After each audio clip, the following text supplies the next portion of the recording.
From UFOs to psychic powers and government conspiracies, history is riddled with unexplained events. You can turn back now or learn the stuff they don't want you to know.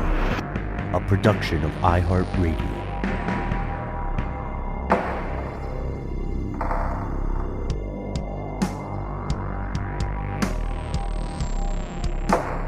Hello.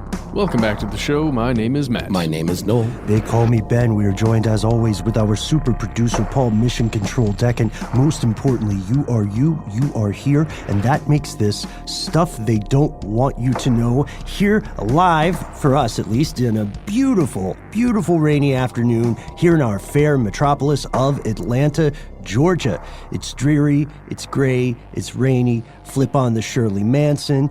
If you're only happy when it rains, this is like the setting for a murder mystery. Although from where we sit right now, we wouldn't know because we're encased in a box made of sort of plywood and foam that's inside of a concrete room that's covered in wood paneling and also acoustic foam. And then we're in a sort of a dark cave outside of that. Yeah, I was going to say, I've been in the cave all day. I had no idea it was raining today, guys. It's also in this entire apparatus is inside a giant concrete building itself. Also true. Yeah, it takes us, I guess it takes us about 3 minutes to figure out what the weather is, just to get out and go to where the outside windows are. Do you think it means we're being shielded against radiation, though? To a degree, yeah. Well, that's a net positive, I would say. Other than the radiation, all our electronics are emitting. Yeah. But that's a very good question, especially for today's episode. Now, you know, the weather is a very personal thing for a lot of people, but it's a safe thing you can talk about with almost anyone. And in these, our interesting times, weather has become even more of a extraordinary topic because the times and the climes are changing, right? You don't need a weatherman to know which way the wind blows. It's true. And you know what? Past about 2 weeks, those meteorologists are almost like alchemists, you know? Sure. Because so much stuff can happen. It's not their fault. I wanted to be a weatherman for a long time. But those models are becoming so sophisticated. It's pretty cool. Which models? The ones that they're using AI to predict now. I mean, Watson is all up in the weather channel. Yeah, but can they gesture convincingly at a green screen map, Matt? I ask you. I'm just saying the models themselves are better. So, like, the 2-week thing is, like, still there. But you could just watch it develop now at a better resolution. Mm-hmm. Maybe not for that 2-week limit might not be might be a thing of the past sooner rather than later. But you know, for a lot of people here in Atlanta, for peek behind the curtain, the rain is just played out now. People are tired of the rain. They've done all their rainy day stuff. They want some sunshine, right? I am, of course. My ancient nemesis is the sun, so I love it whenever that guy is not directly at me. You know what I mean? I understand. And that's like, I think a lot of people can agree, but a lot of people love sunshine. So to get our minds off the weather, it is going to rain all week here, we're going to explore a seemingly benign concept, sunshine, sunlight, sunny days. We've been inspired by a lovely email from a fellow conspiracy realist, Reba. It says, "Hey, chaps, forgive me if you've already covered it, as I've only started listening to your podcast and reviewing your past subjects very recently. But have you investigated the relationship between solar activity and its effect on mass excitability and human health? It's a dang interesting subject. I'm currently reading Solar History, The Connection of Solar Activity, War, Peace, and the Human Mind in the Second Millennium by Sasha Dobler, which is a bit poorly written, awkwardly academic, and roughly edited, but full of interesting information and statistical significance." Ouch. Well, yeah. If you haven't, will you consider doing the research and making an episode? In any case, keep up the great work. Hugs and high fives, Reba. It does sound like the book contained enough of a spark of inspiration that at least got Reba started. So yes. You got to give it credit for that, even if its construction left something to be desired. And we love book recommendations here on the show, so thank you very much, Reba, for both listening, checking out our show and all that, and sending us a cool recommendation. And here are the facts. First, what is solar activity? The sun is this enormous, beautiful, dangerous, deadly thing. And regardless of what we do with our time on Earth, we, the living, all know that if things continue on their present course, the sun will eventually consume this little rock we call home. Yeah, as As this article on neuroresearchproject.com says, the sun giveth, the sun taketh away. It's too true. Assuming we might somehow avoid all the other terrible things that very well could happen between now and the end of the rock. That stuff like gamma ray bursts, that stuff like a rogue object in space just smacking the tar out of us. No matter what happens, in about 7.5 billion years or so, we're ballparking here, the sun will transform into a red giant. It will expand, and it's just its size alone will be will engulf the orbit of Earth. Won't it make Earth unlivable long before it actually engulfs it, though? Yes. Yeah. No worries. Humans will be long gone by then. We'll either be extinct or whatever evolves from us will be out there deep in the ink exploring the stars. This is like watching a long but really good movie and already knowing who the killer is at the end. And, could we even call this a killer? Because with this point about human beings being long gone when the sun finally eats our planet, it's how Lovecraftian, it feels like maybe the sun is relegated to one of those villains who shows up in a post-credit stinger. I could see that, but it's also the main character because the sun, the star around which we orbit, is the reason why life exists on this planet, or it's one of the primary reasons it exists. So it is like that. It's like that movie Mother. Yeah. Uh-huh. But we're the babies. Whoa. You talking about the infamous baby scene? Oh, I don't know. No, it's not like that. Or it's like it's similar to that what was that Robert De Niro film from years back where he's an investigator? Angel Heart? Angel Heart, yeah, and he finds out like I'm the person I was chasing all along. Well, wait, no, he's the devil in Angel Heart. Oh no, wait, who's the main Mickey guy? Rourke. Mickey Rourke, right. There it is. And Lisa Bonet has a quite steamy love-making scene where she is drenched in chicken blood. I gotta say, I didn't like Robert De Niro's devil. I didn't like. He's got a really. Isn't his name like Louis Cypher? Yeah, I think it's Louis Cypher. And his whole infernal nature is shown in his weird fingernails. His weird, creepy fingernails. Like he's got, it's an interesting movie, though. Alan Parker, who directed Pink Floyd The Wall. Worth your time, but yes, does not particularly age well. I love this kind of stuff, too.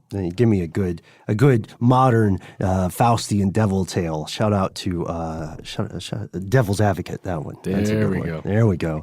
So you're saying the sun is almost simultaneously God and the devil in one, in a weird way, right? And a lot of early religions agree with us. Because it's like our biggest proponent, it's giving us our biggest attaboy and saying, hey, you guys down there on Earth, good job. I'm making this happen for you, but, I also might be your ultimate demise. The sun is our abusive parent.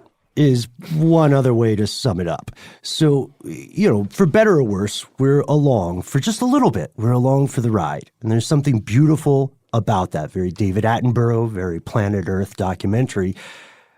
For the vast majority of life on Earth, the sun is an ubiquitous, crucial presence. At least for all the life that's listening to this right now. Well, we can assume, I think. Plausibly, we can assume. You're right okay. We might be big with the deep sea vent crowd. I don't know. Okay, I was just thinking more along the lines of, well, no, even then, if it was a machine, there's likely a solar power component once the machines are listening to this. Sure.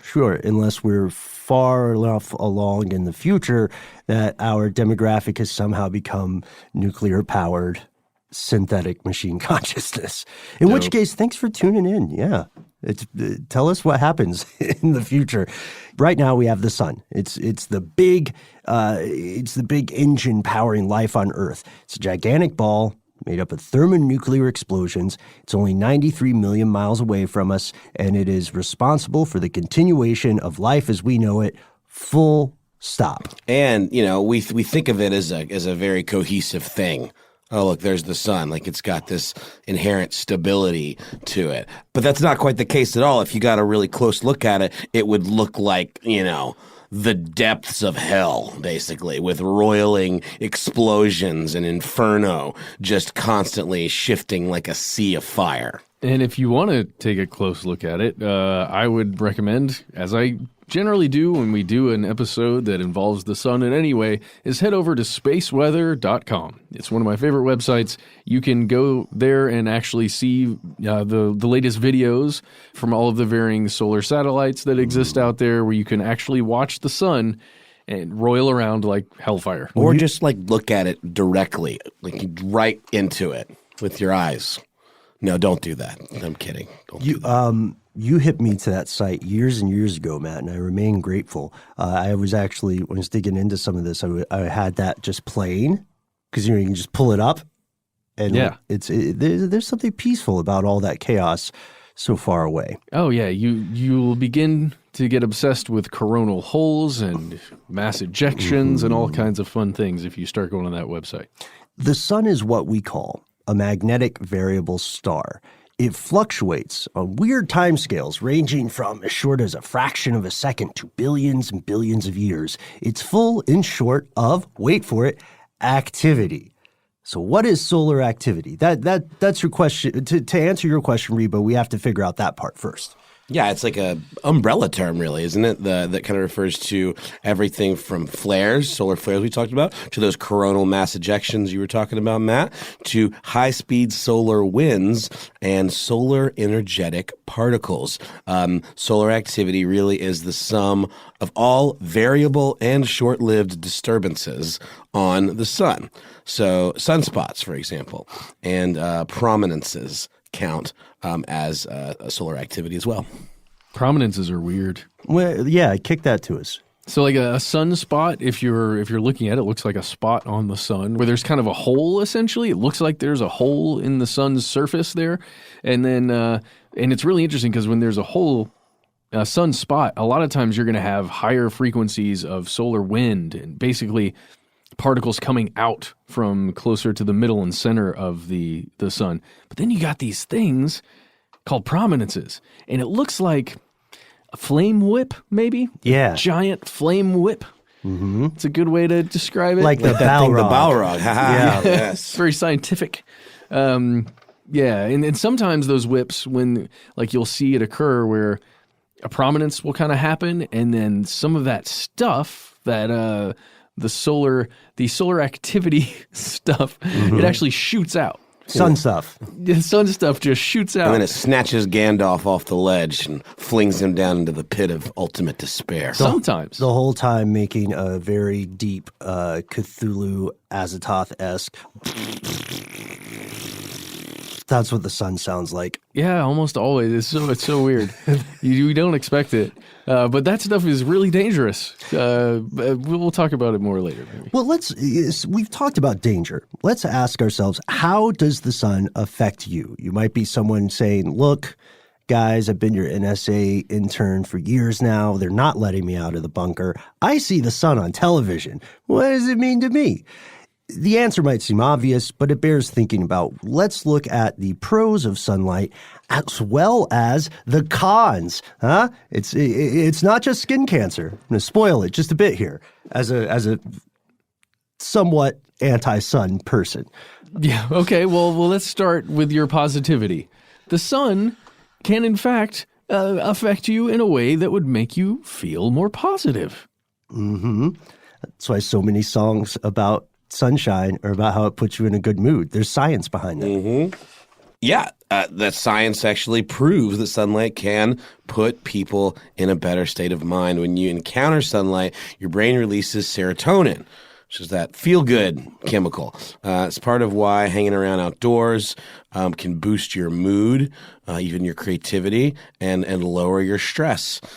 Without sunlight, when we really need sunlight to a degree, some people can experience a type of depression called seasonal affective disorder. I'm not laughing at the disorder. I just love that the acronym is SAD. Mm-hmm. Yeah. That people get sad when there's no sunshine. And we have talked about that before, about how that giant ball of nuclear fire can affect us and make us a little bit depressed as it farts continuously over 7 more plus billion years.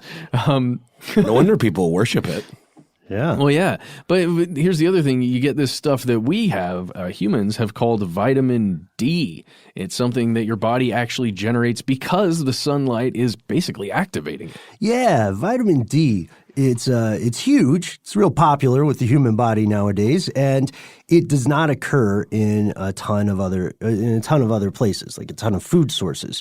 That's why you get it from either sunlight or vitamin D supplements, or in certain fortified foods. Vitamin D, milk, right? Yeah. This vitamin D connection is so crucial, though, because, vitamin D helps strong bones. Your PE teacher was telling you the truth, at least in that respect. That's why you got to drink your Sunny D. Mm-hmm. Yep, skip the purple stuff. But vitamin D also decreases chances of developing things like multiple sclerosis or pancreatic cancer. And there are plenty of other positives. Photosynthesis. There we go. That's a big deal. It's crazy. I mean, you can, recreate it.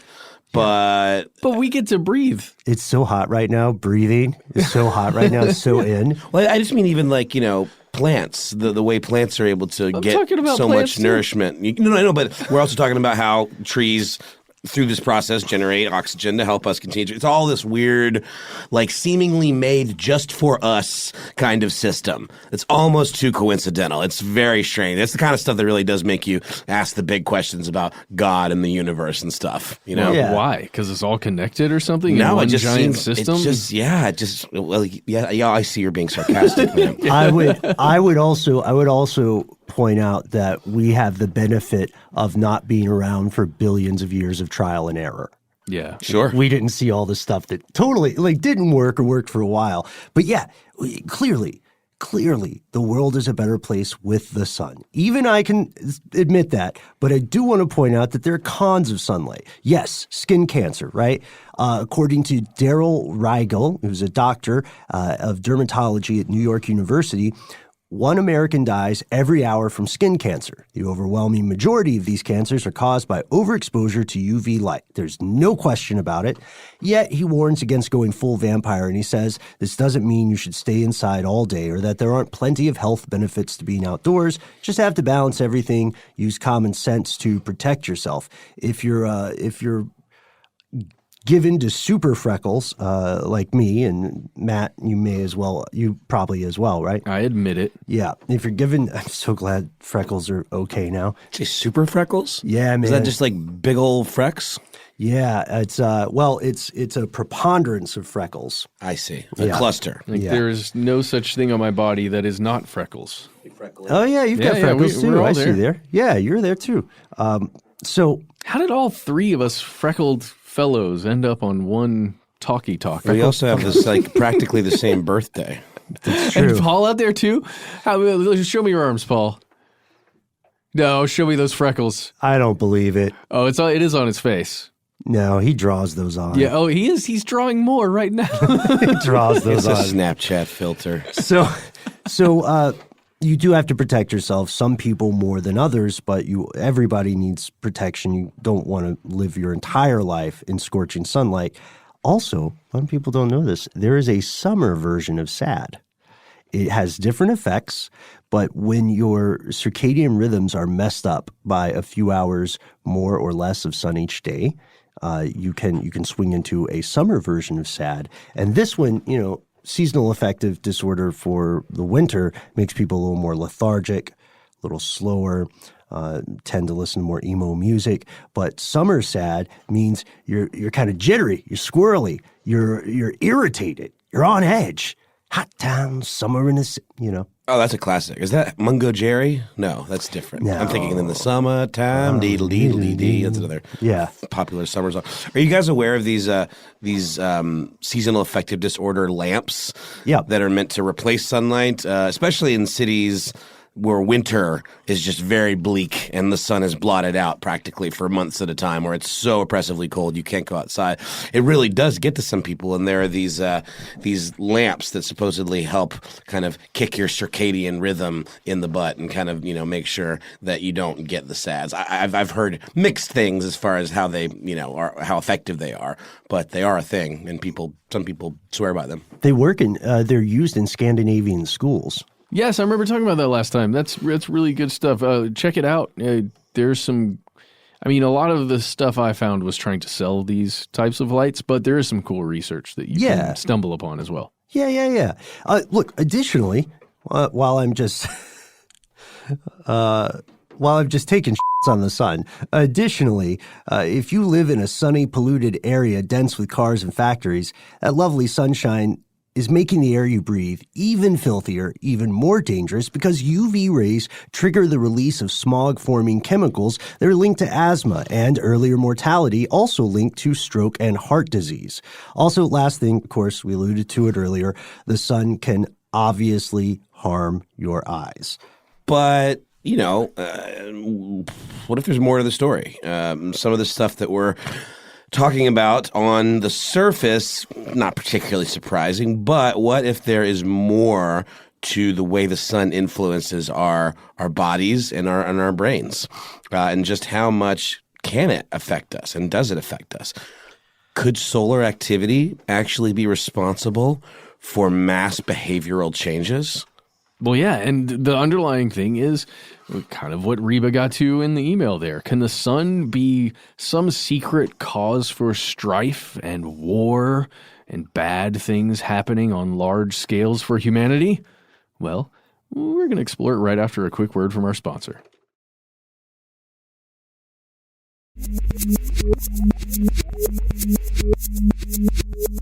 Here's where it gets crazy. Why does history repeat itself? This is a question the scientist Alexander Tchijevsky asked himself in the early 20th century. He hypothesized that armed conflicts, human armed conflicts, cycle in connection to solar events. In other words, Chijevsky asked, does human war ebb and flow according to the whims of the sun? Chijevsky completed his PhD at Moscow University in 1918, and this was the year after that Lenin seized power during the Russian Revolution. So he wrote his thesis on the topic of something called periodicity in the worldwide process. This examined the recurrence of certain events throughout history, right? That's his original question. Why does history seem to repeat itself? And he looked for causes for these recurrences. Here's the gist of his argument. We'll get in the weeds a little, but it's worth it. It goes back to chemistry. I keep seeing this name and I want to pronounce it Tchaikovsky. It's very close. It's Chijevsky. Yeah, and he argued that if we can reduce the entirety of human psychology to a bunch of physico-chemical processes in our brains, that's just a fancy term that means things relating to physics and chemistry or physical chemistry, then we can assume that, like other physico-chemistry processes in the natural world, the ones in our brains can be directly influenced by their surroundings. And this gets really close to the Gaia argument, so that Earth and all that's on it can be considered one single superorganism, all existing like as some sort of symbiotic flux with the surface of the Earth and the Earth itself. Yeah, like the way your circulatory system is not discrete from your nervous system. They all kind of team up in a weird Avengers thing to make you you. Wow, all of us, the life living on this rock, we're just the weird little organs that are separated and come together and create houses. And at least in the case of our brand of primate, it's a pretty good argument that we're either vestigial or just deleterious. But still, we're all sharing this oversized bungalow called Earth together, and maybe maybe it's true. Maybe we all are one. But I think that's an excellent explanation. He addresses the nature of consciousness, right? And he says, what if your mind is just a series of chemical things happening, right?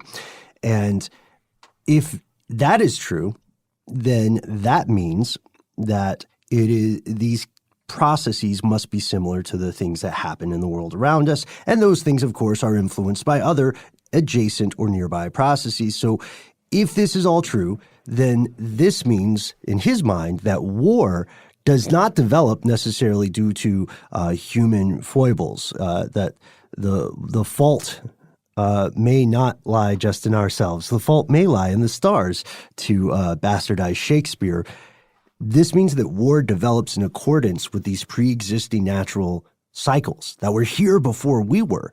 And so for Chijevsky, it's just a matter of figuring out which natural laws actually affect us. So where to start? Because there are thousands of natural laws, right? We know thousands of different things occur on all sorts of scales. So he went big. Yeah, he looked up and went, that's bright. Maybe it's that thing. And here's the deal. For centuries, humans have known that the sun itself, just in observing it for all the time that we have been, we know that the sun has cycles that it goes through, and it's just cycling through how much activity is occurring on the sun and how little activity is occurring on the sun. And with these cycles, when there's a large amount of activity that's occurring, as we talked about before, a lot of sunspotting, a lot of prominences, a lot of things going on, that it's the sun, you have to think about it in this way, the sun is emitting things outwards, right? That's generally what's occurring. Not a lot of stuff headed into the sun, unless you got a comet that happens to be off course, or, smaller pieces of rock or some kind of asteroid that just happens to end up locked into its gravity and just gets way too close. Mostly the sun is shooting stuff out. So when it does that, it's actually affecting the Earth itself. When you're thinking about geomagnetic storms, things like that, radiation that's actually hitting the planet. And there are a lot of other things too. Yeah. So he says, look, this stuff is happening all the time. It has some sort of semi-predictable cycle. And because it's happening on such a large scale, this would be one of our top suspects for a natural process, physicochemical process that could affect a bunch of people at once, have a global influence. And this is the rough sketch of what Chijevsky called heliobiology. So the question is, neat idea, right? That's a cool thesis. If I were on his board or whomever approved him, I would think this guy's, I don't know if it's true, but this guy's cool, right? I would want to take your class. Well, yeah, it's certainly a out-of-the-box way of thinking, or maybe just an ancient way of thinking, right? Perhaps, yeah. So let's look at how it measures up. Chijevsky ultimately says the regular occurrence of historical events, of history repeating itself, can be linked to the sun's cycle, which is about 11 years, 11-year-ish. And that's the periodic change in solar activity measured by things like you mentioned, Matt, like the number of sunspots, the changing levels of solar radiation, and so on. So this guy went back through history. He started at the 5th century BCE and went all the way up to 1914. And from that, during that time period, he divides human history into 11-year cycles, kind of following the sun. And then he further divides each of those 11-year cycles into 4 periods. And he attempts to create a predictive model of what happens. So this is what he came up with. This notion of minimum excitability, which according to Chijevsky, lasts for 3 years and is characterized by indifference of the masses to political matters. And the masses, humanity, and autocratic rule by a minority. This is fascinating stuff. This concept of the growth of excitability, the second period that lasts for 2 years and is marked by the emergence of new ideas and the agitation of the masses. Oh, yeah. Well, guess what? Now you got maximum excitability. This is the climactic moment. This is the one you've been waiting for. And in this period, it's about, again, according to Chijevsky, about 3 years long. And in this, you see the real bad stuff go down. Revolts, revolutions, insurrections, the stuff that societies are torn down from and built up from. Cry havoc. Yes. And this is, at least according to the research here, this third period corresponds to this peak of the solar cycle, the sun cycle. And when you see this, as we said before, you're going to see more sunspots, you're going to see more coronal mass ejections, more solar flares.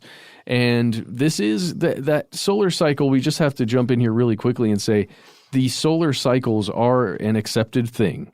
They are real, yes. The solar cycle itself is a real thing. We're on solar cycle 24. We're going into 25, and we count them starting from 1755. Again, spaceweather.com. It reminds me, Matt, you need to get sponsored by this website. I think I'm just going to start working there soon. I think you should. Okay. But we don't want to lose you, so can you just moonlight there on the side just for your own personal edification? Oh, yeah, I like it. Oh, gosh darn it. I stepped right into that one. No, you know this reminds me of, and this is maybe, I don't want to sound like I'm being down on it, but it sounds like he's doing the thing that, like, you know, medieval doctors did, where they lined up like the humors and the levels of various like bile in people's body with like different types of maladies, you know? Sure. This seems that kind of imprecise sort of like conjecture where you're almost like sort of a loose connection of a real concept with this idea of a thing that's connected to it with a little bit lacking in real hard science to back it up. You know, I don't know. It may feel that way, but we've only just begun, my good man. That's fair. I have some, I personally have some reservations there, but like to finish this cycle, because we only made it to the 3. The fourth one is the final period, 3 years of decreasing excitability.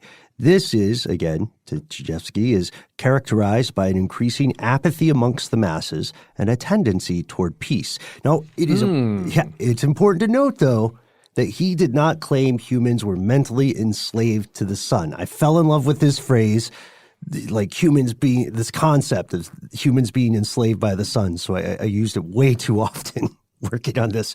Instead, he says, the sun influences people, here's the vagary you'll love, to do something. And it just happened that the bloodthirsty warlords of the past and the bloody solutions they proposed to whatever problem they had were just, time and time again, the path of least resistance. They were the easiest thing to do. What, are you going to ask people to vote? Nobody's got time for that. Let's kill some people. Sure. Remind me to bring up projection theory later. Before we finish, okay? Yes. Just somebody say projection theory before this episode ends, or I'll forget. I make no promises, but I will do my very best. Okay. I do promise, and I'll get there. I'll make sure that this does not go unsaid. Projections like that. Yeah. Okay, hey, Matt, what later. about those projections? And I'll go, oh, yes. Do you have theories? Yes. We'll alley-oop you into it. So that's the idea. You can see that it is, as you said, Matt, innovative. We can also see that just from how we've explained it now, it leaves a lot to be desired if we're looking at it through the lens of science. So we have to ask ourselves, is it true? We're going to kind of answer this question after a word from our sponsors.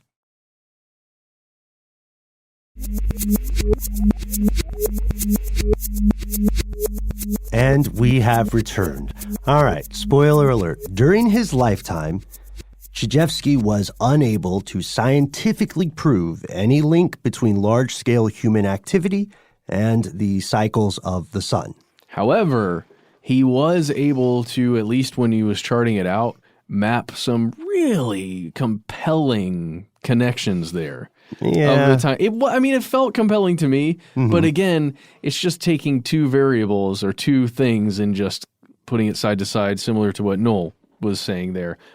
But maybe if you're in it or you're close enough to it, the whole thing just feels like, oh, this connects here. Oh, this makes sense. What? It makes me think of the way people like put so much emphasis on the zodiac. When you look at it, there are a lot of really interesting connections with personality types and things that are associated with certain signs. But is it just kind of... No, you know what I'm saying, Ben? Yeah. I have had people present to me, oh, this sign is like this. I'm like, you're right. My friend Steve is exactly that way, or whatever, a Virgo or what have you. Yeah. It's when you're painting with broad enough strokes, there's going to be some synchronicities, as I think is what's going on kind of here, Yeah, I'm going to get some flack for this, but I at one time had a gig writing horoscopes entirely. I wanted to write features for this outfit, but they asked me if I believed in horoscopes. I said, not really. And so they hired me to write the horoscope section. That's smart. Well, I guess. But, I would rate astrology in the realm of personal beliefs. Believe the world is tough. It's cold. You got to bring your own heat. You got to bring your own light in a lot of figurative ways. So whatever it takes to get you from one day to the next. According to my horoscope app that I recently downloaded. Is it the You one? guys- Is it just a sun sign? Because then it's all three of us. Or did you put in like your time and your geography? It's just CoStar, and it's got when I was born, which is a weird time, you guys. I didn't realize I was born at a very weird time in my life. But that was great. At the very beginning. That's great. So much promise. Matt, you were. It is true that you were born an infant. It's true. It says, I feel big-hearted right now. I need to give myself permission to spend time with my best friend or partner. I need to show up for myself and for others. That's it. Okay. Well, I'm here to say, Really, really hits home. yeah, it's right up there with. You're a fascinating, unique person because sometimes you want to do things and you do them, and sometimes you want to do things and you don't.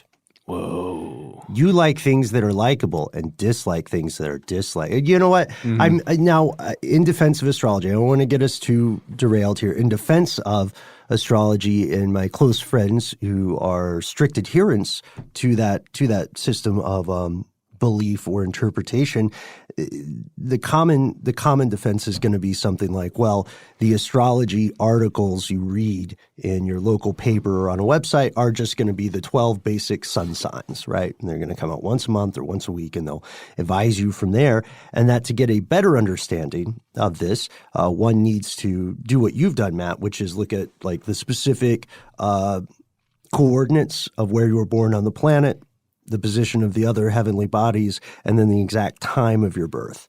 So And it got real specific, didn't it? In my read that I just got after I drilled down that deep into exactly where I was born. I feel like it's a little unfair because you're a big-hearted dude in general. You're a kind person. You want me to read the other one where it says I'm having problems with love and sexuality? Wow. So they gave you both. You know, for people who are fans of astrology, I would recommend, if you're interested in other astrological systems, checking out the Mayan horoscope. Remember, I used to have a program to do that, and it was great because sometimes it would just tell some people that they were cursed because they were born on a bad day, because in that particular maybe it was Aztec, but in that particular Mesoamerican belief system, there were no such things as accidents. So if you accidentally, tripped and hurt somebody, then you would be treated as though you had purposely planned and attacked them. Whoa. But anyway, and we still don't understand gravity. We don't understand how gravity affects the human brain. So there may be some infinitesimal gravitational pull in the developing brain based on the positions of heavenly bodies that could alter the personality in some way. That's my best scientific defense of astrology. Hey, well, astrology in that way aside, let's talk about this guy's research, because while he didn't, he wasn't able to really connect these two things, human behavior and solar cycles, in a concrete way. There's people haven't stopped attempting to make some kind of connection there. Right. Decades after his death, thanks for getting us back on track. Sorry about that. Decades after his death, continuing research shows that there may be some sand to at least the bones of his ideas, the structure of it. There may be some siding and roofing to the bungalow. So neuroscientists over at MIT have shown they can influence people's moral decisions through the use of magnets. Magnets can, as we know from any TMS or TCDS fans, we know that magnets can disrupt parts of your brain, change the way it functions. There's very compelling evidence that you can create the feeling of being in the quote-unquote zone through the use of these kinds of stimulations, electromagnetic stimulation. It's probably still under the realm of don't try this at home. I got really close to it. I built one.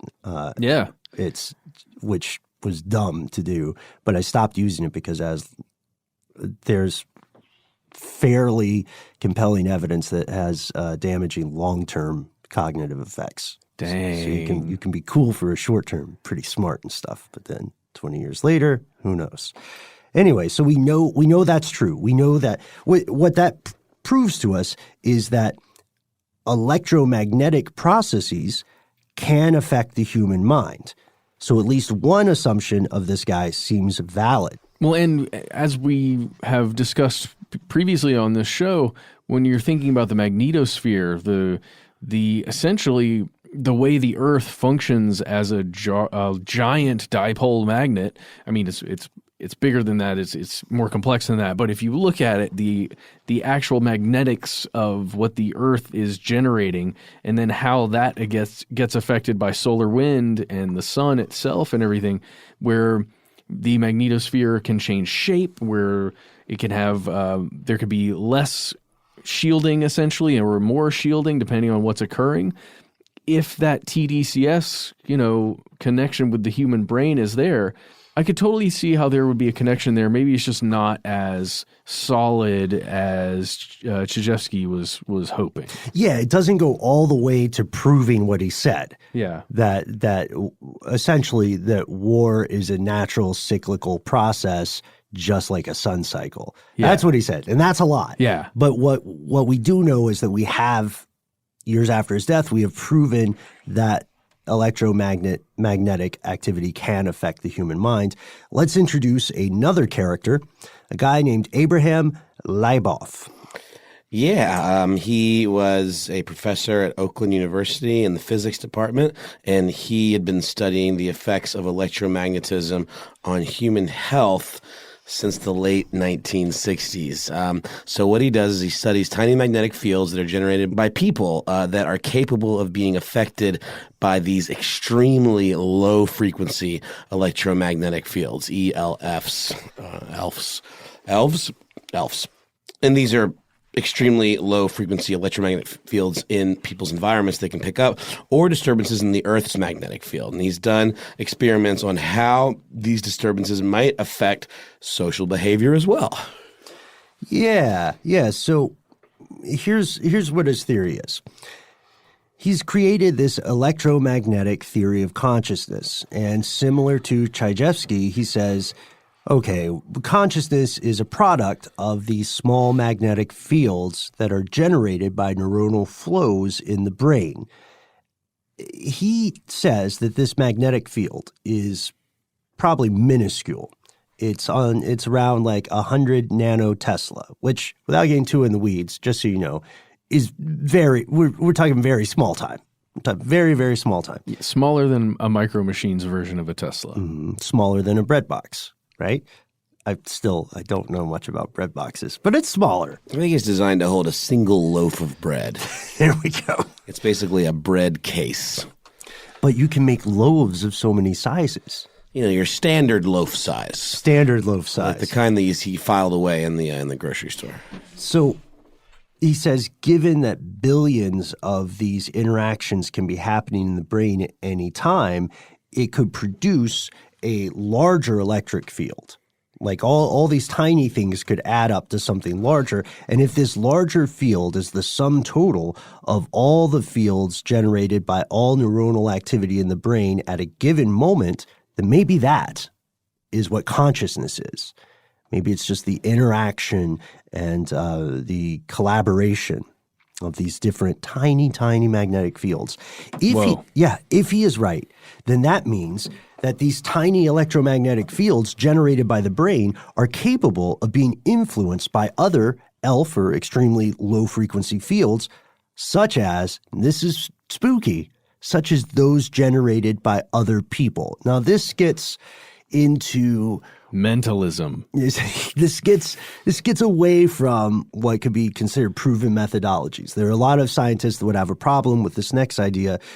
What he's saying is that the interaction of these fields between what are different human beings could lead to them having effects that we don't really understand on one another. So in situations where there are two people really close to each other, like when a child is in its mother's womb or when two people are having intercourse, their fields, their magnetic brain fields, their consciousness things might be interacting, kind of bumper carring into one another. And there's something kind of beautiful about that, about, brain magnet powers bringing us together. Let's go a step further. If that is true, there are a lot of ifs, we're adding up ifs here, then the interaction between Earth's geomagnetic field and the electromagnetic field of the sun could affect the way ions interact with biological entities, meaning that it could also possibly influence their behavior. The brain magnets just get bigger, is what he's saying. Yeah. Or the magnets get bigger. the massive magnets doing the same thing as two people bumper carring into each other. Yeah, it's the sun and earth just sort of having intimate moments since we're a family show. Yeah. And then everything we call organic life just happens to be in the same bed. Yeah. And the moon is just like a pesky roommate that's like, hey, get out of here. Hey, stop. Oh, come on. Hey. And that's doing the thing where he's using his arm to show us the orbit of the moon. Totally. That's why I can only talk. When it comes around. Yeah. I thought that was well done. So what does that mean? Does Leibov then support Chijevsky? The answer might surprise you. Yeah, in an interview with Vice, he notes, quote, "I'm not a follower of Chijevsky. I think of him as sort of an amusing prelude to my present area of work." Whoa. What I'm saying is an amusing prelude.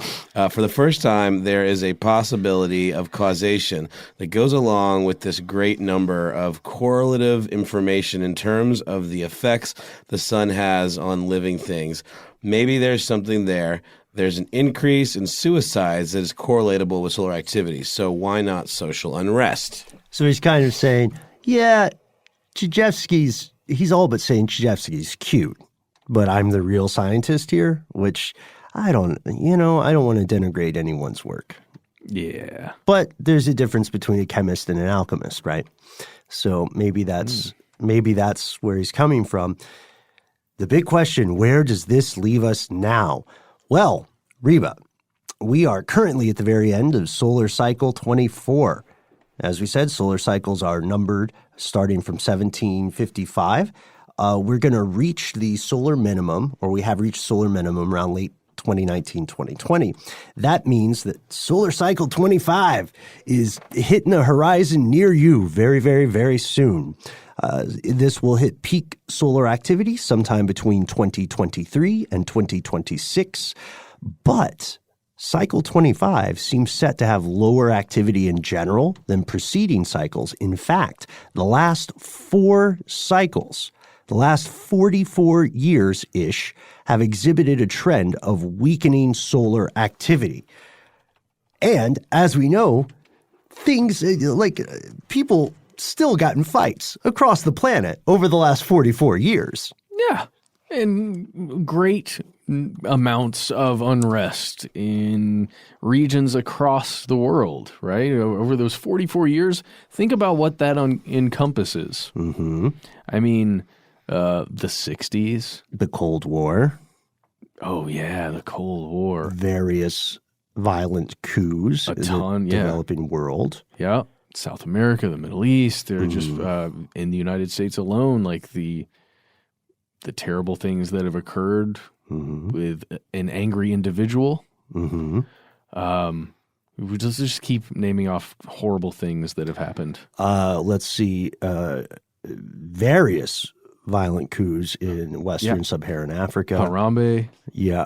Yep. Harambe as well. Maybe a little lower on the list of terrible things, but Sorry. No. We should keep it. Let's see. I mean, but there have been shining moments in the last 44 years too. Like The Master of Disguise. Yeah, just off the top of my head, Police Academy 4. There we go. See? Don't give up on humanity yet. Was there a Police Academy 5 or was 4 as deep as it went? I wouldn't be surprised. Let's look at that. Maybe direct to video? Maybe. I just feel like really as a genre, Police Academy 4 was the end. Part of art is knowing when to put the brush down. With that being said, Police Academy 5, Assignment Miami Beach, was released in 1988. Oh, wow. I don't remember them going to Miami Beach. Yeah, I stopped at 4. I think the true fans all stopped at 4. Yeah, right. So here we are. We would assume then, if this is a predictive model, if the sun really is the they and stuff they don't want you to know for this episode and is conspiring to put humans on a doomed cyclical path to war, then we have to ask ourselves, can we predict these activities, right? These conflicts. Now, again, you'll notice in Chijevsky's arguments, he's purposefully being pretty general. His detractors would say he's being frustratingly vague. But we also have to remember that solar forecasting is pretty new, especially in comparison to daily weather forecast. And thank you, of course, to all the meteorologists in the audience. You are doing a wonderful job. We know the weather system is huge, globally interconnected, and tricky. So I just don't want to sound like we're being rude to forecasters because they can't do a thing that is currently impossible to do. Agreed. You know what I mean? Agreed. It's like saying pilots can't really fly. You know that? They get in planes. That's right. It's those planes that are flying. Those guys are just pulling levers. Yeah, they just know how to operate incredibly sophisticated and dangerous machines. Hitting all those buttons and checking gauges. Landing and taking off and not killing people. Doing quick mathematics that I could never do in my entire life. Yeah, no lie. I get anxiety seeing the films from the 50s and 60s where there's one person back there who's in charge of everything, that like the 3D position of the plane relative to everything else, and they just have a pencil. Dude, really quick tangential thing. I know we're wrapping up here. My son had to pick out his favorite book and then dress up like a character from his favorite book today at school. Do you guys want to guess like what character he chose? It's almost it's tangential to this that we just did. Superman. Okay. Paul says Peppa Pig. Sun Ra. Sun Ra. Mum Ra. That would have been incredible. Oh, okay. Wait. We're talking about pilots. Okay. Pilots. Famous pilots. Okay, it's not Frank Abagnale Jr. Porco Rosso. Okay, it's not Porco Rosso. Howard Hughes. Okay, it's not Howard Hughes. It's not Bluey. Is it someone from Police Academy? It is Neil Armstrong.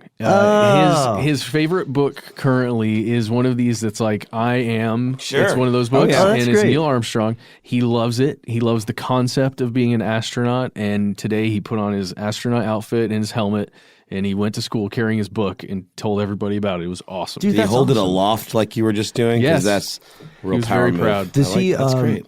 Are you guys going to let him eat space food? Yeah, he already has eaten he's quite got- a bit. Oh, yeah. There's some gross versions of space food out Oh there. yeah. I think the only good one is the ice cream. That's the one that's like the crowd favorite. Yeah. Yeah. We also stocked up on MREs here at the We office. did. Thank you, Ben. We've got too many. Yes, that is amazing, and I hope that he. You know what? I hope he sticks with it. I hope he becomes an astronaut. I'll say it. He's reaching for the stars, man. There we go. At the very least, you got to send him to space camp. Yeah, Following his daddy's footsteps. My dude is going to space camp. that's so cool. So here's where we leave Alexander Tchijevsky. His ideas did not meet with very much support in his lifetime, to say the least. In 1942, there was this guy who was a big deal in the USSR at the time. His name was Joseph Stalin. I heard of him, I think. Yeah, he's a real pill. He became aware of Chijevsky's research, including this book he published in 1924 called Physical Factors of the Historical Process, or more of a pamphlet, an argument. And Stalin's people asked the scientist to retract his writings on solar cycles. You see, they contradicted Soviet theories about the reasons for the Russian revolutions, first in 1905 and then in 1917. Yeah, the politics got in the way, just like with Galileo, if you think about it. So the political climate of the USSR was such that all of history had to be portrayed as this inevitable, if slow, painful march toward the ultimate eternal victory of the proletariat, toward the workers' paradise. History is over. We are at the eternal present now, right? Very 1984. And arguing that this was just another series of conflicts that weren't particularly special, that they were dictated or influenced by nature, was first off very problematic, and more heretical The idea that meant these would inevitably happen again. We were not done with war. We're just waiting on the sun to be in a bad mood. Or in that this proletariat paradise is just one next step. You know, there's like there are an infinite number of steps after, right? That's eesh. And so, like Galileo, he refused to recant, and he was arrested. He was hauled off to a gulag for 8 years. He was released in 1950, sort of. He was taken to Kazakhstan, where he did science in coal mines for 8 years as a form of Soviet rehabilitation. Wow. But now we're still, one thing you said before we started recording today, Matt, you said we're very much in the early days of any research on this, you know? I don't know. Like, what do you guys think? Like, is this just a case of cherry picking evidence? That's the thing that bothers me. That's one of my reservations. Like how there are so many wars, there's so many conflicts. Furthermore, there are so many that perhaps the scientists would not have been aware of at that time. Yeah. It feels dangerously easy to go back and just sort of, kind of like you were alluding to, Noel, just go back and kind of fit in things that go with your confirmation bias. I'm going to put this out here. This connection between the sun's activity and humanity's brain patterns and our, what we choose to do from a behavioral perspective, it's still something that is very much in at least sections of the scientific interest. In 2011, there was a study, it was called Sunspot Dynamics Are Reflected in Human Physiology and Pathophysiology. And it's something you can read if you go to the site that Ben and I know for sure, and Noel go to every once in a while. It's the U.S. National Library of Medicine, National Institutes of Health. You can find journals there, and you can read an abstract. I would say look into this because it's really weird. It took this huge longitudinal study of pap smears and I believe it was self-reported breathing and oxygen levels in males, and it was just looking at within these solar minimums and maximums whether or not there was any kind of change. Like if you're looking at some of the scientific testing there, the pap smears, like what were the rates of infectious diseases that were found during the maximums versus during the minimums. And again, it seems like a good way to maybe make a connection, but again, it's like two data sets that don't necessarily have anything to do with each other. And if you make those correlations, then it perhaps is just in the eye of the researcher, putting that out there. But then again, in 2018, there was another one, and this one had to do with heart rates, just looking at heart rates and these, the solar cycles. That one, by the way, if you want to look for it, is Long-Term Study of Heart Rate Variability Responses to Changes in the Solar and Geomagnetic Environment. Rolls off the tongue. But it's just, and that was in 2018, so just knowing that even now, this interest is still there in finding a connection, depending on what it is. And I'm very much interested to see if something more concrete can be established at some point in the near future. And what if we get to a point where that kind of correlation does have a provable causation? How does that change the activity of the human species on the planet? Do we have, you know what I mean? Are we realistically ever going to have a society where someone says, okay, guys, I know we've had some religious or ideological disagreements, but we're at like maximum excitability, so let's just hold off for 3 years. Let's just chill for 3 years, and then let's come back and talk. I don't think humans are capable of that. But if science can prove that, the bones of it are interesting enough that we should continue research on this. We want to hear from you. What do you think, folks? Is this a case of cherry-picking evidence and mistaking correlation for causation? Or are we emotional slaves to the sun, our first god? Or is it something in between? Let us know. You can find us on Facebook. You can find us on Twitter. You can find us on Instagram. We are Conspiracy Stuff in many of those places. Conspiracy Stuff Show on Instagram. Noel, if people want to check out your exploits, where can they go? Oh, you can go to Instagram if you wish and look me up at HowNowNoelBrown. And Ben, I believe you've got some social handles that lead directly to your individual self as well. That's true, yes. You can find this persona on Instagram at Ben Bolin, like bowling without a G, and you can find the same persona on Twitter at Ben Bolin HSW. Toss the ball back to you, Matt F. Yes, I don't have any socials right now at the moment. I can't find them. They're there somewhere. I just can't find them. But what I can tell you is that Steve Gutenberg is very excited about Police Academy 8. Which may be coming to us at some point, guys. According to ScreenRant.com from 2018, he was getting all hyped up about Police Academy 8. Maybe it was the Sun So wait a Cycle. minute. That means there were 6 and 7. 2 others post Miami Beach. Yeah, there's one called Under Siege. I think that was 6. I gotta check the Sun Cycle before. This is a lot of new information for me. I really did just stick with 4, Well, Gutenberg's excited, so. Yeah, but Police Academy 4 was divisive, and that's what art should do. Look. Yes. We got to get out of here. We do have to get there. I would say if there is going to be another Police Academy, now is the time for it to just show up on Netflix one day, and everybody would go, hey, I'm all right. Someone made that happen. Maybe It's just the season for a new Police Academy movie. Police Academy 7, Mission to Moscow. That sounds somehow familiar. Oh. No? So that's the real title? That is. Wow. We have a phone number people can call to let us know about everything from the Sun to Police Academy. Yeah, you can call us at 1-833-STDWYTK. Yes, leave a message and we'll hear from you. Okay, we're going to do something new on the show, everybody. As we're in here recording, I am going to check my app here, and the latest message that has come through on the wires is going to get played, and we're just going to react to it, okay? Is everybody ready? Here it is, the latest message from you. Hey guys, I don't know how much time I have.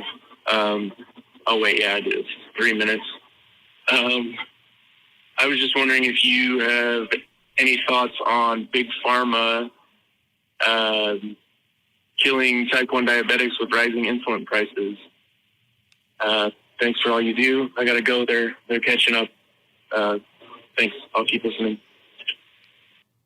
Now, to be fair, when we agreed to do this, we made a pact with one another that we would not listen to any of these before we actually played them in the studio. So you're hearing this for the first time with us. It is true that pharmaceutical companies, at least in the West, are accelerating the prices of insulin. Yes, but, why is that? Is there something behind that, as our caller has insinuated there? We don't know. Maybe it's something we can look into. And that is a reminder that what Ben just said, that's the first time we heard that. That was sent to us while we were recording. And if you have any thoughts on the subject of Big Pharma and fixing insulin prices, you can use our final form of communication to get in touch with us. Send us a good old-fashioned email. We are conspiracy@iHeartRadio.com. Whoa. Projection theory. Projection. Guys, did you ever think that maybe we and everything we believe is real is actually just a projection from the sun? We are in this weird way, 3-dimensional projections of a 2-dimensional space or object that is behind or a part of our sun. Totally, it haunts me. Okay, cool, because you can read about that on the internet right now.